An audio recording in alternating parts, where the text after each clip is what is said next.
এবার থেকে কি আর কল্যাণী এক্সপ্রেসওয়েতে বাইক সহ অন্যান্য গাড়ি চলাচলে নিষেধাজ্ঞা জারি করা হলো? কি বলছে আসুন শুনে নিই। এবার থেকে কি আর কল্যাণী এক্সপ্রেসওয়েতে বাইক সহ অন্যান্য গাড়ি চলাচলের নিষেধাজ্ঞা জারি করা হলো? কলকাতা থেকে কল্যাণী পর্যন্ত কল্যাণী এক্সপ্রেসওয়ে, নিমতার কাছে এর সঙ্গে মিশে বেলঘরিয়া এক্সপ্রেসওয়ে। কল্যাণী এক্সপ্রেসওয়ে সবসময়ই ছুটছে, চার চাকার গাড়ি তো আছেই, বাইক এমনকি টোটো পর্যন্ত ধার ঘেঁষে যাতায়াতের চেষ্টা করে। ফলে এই পথ ভীষণই দুর্ঘটনাপ্রবণ। বিপদ কমাতে তাই তৎপর ব্যারাকপুর পুলিশ কমিশনারেট। দুর্ঘটনাপ্রবণ এলাকা হিসেবে চিহ্নিত মুরাগাছা কাপা মোড় অংশে যানবাহন চলাচলের ক্ষেত্রে কিছু রদবদল আনার চেষ্টা করা হয়েছে প্রশাসনের তরফে। দুর্ঘটনা নিয়ন্ত্রণে আনতেই মূলত এই সিদ্ধান্ত নেওয়া হয়েছে পুলিশ কমিশনারেট সূত্রে জানা গিয়েছে। পুলিশের সমীক্ষা অনুযায়ী মসৃণ রাস্তা এবং ফাঁকা পরিবেশের সুযোগ নিয়ে বহু চালক অতিরিক্ত গতিতে গাড়ি চালাচ্ছেন। স্পিড লিমিট এবং নজরদারি ক্যামেরা বসানো থাকলেও সেই সবকে বৃদ্ধাঙ্গুল দেখিয়ে ছুটছেন আরোহীরা।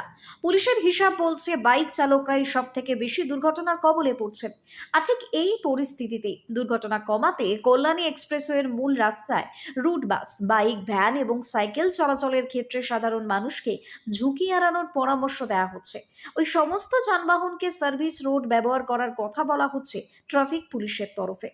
ইতিমধ্যেই অবশ্য সচেতনতার বার্তা নিয়ে বিভিন্ন জায়গায় ফ্লেক্স, ব্যানার, পোস্টার দেওয়া হয়েছে।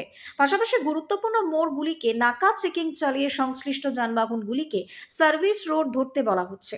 ব্যারাকপুর ট্রাফিক পুলিশের ডিসি অম্লান কুসুম ঘোষ বলেন, বাইক, ভ্যানের মতো গাড়ি সার্ভিস রোড দিয়ে চলাচল করুক। মূল রাস্তা যতটা সম্ভব এড়িয়ে চললে দুর্ঘটনা কিন্তু অনেকটাই এড়ানো সম্ভব হবে। তবে কল্যাণী এক্সপ্রেসওয়ে দিয়ে বাইক চলাচলের নিষেধাজ্ঞা জারি করা হয়নি, যাতে দুর্ঘটনার ঝুঁকি অনেকটাই কম, তাই এই ধরনের চিন্তা ভাবনা করা হয়েছে।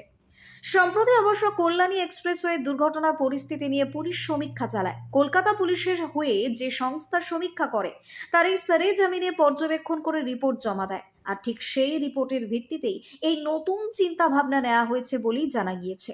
শুধু তাই নয়, মদ্যপ অবস্থায় গাড়ি চালানো রুখতে একাধিক জায়গায় চেকিং চলছে। পাশাপাশি বসানো হয়েছে নজরদারি ক্যামেরা, ভবিষ্যতে আরও ক্যামেরা বসানোর পরিকল্পনা রয়েছে। অতিরিক্ত গতি নিয়ন্ত্রণে একাধিক স্থানে ব্যারিকেড বসানো হয়েছে। এই রাস্তার মাঝে মধ্যেই বাইক রাইডারদের মধ্যে রেসও চলে, তাও করা হাতে আটকাবে ব্যারাকপুর পুলিশ কমিশনারেটের ট্রাফিক বিভাগ। Bureau report, news Banga time. Saint Augustine's Day School, Barrackpore, success for every child. Admission open 2026 to 2027. Contact number 900793 4555.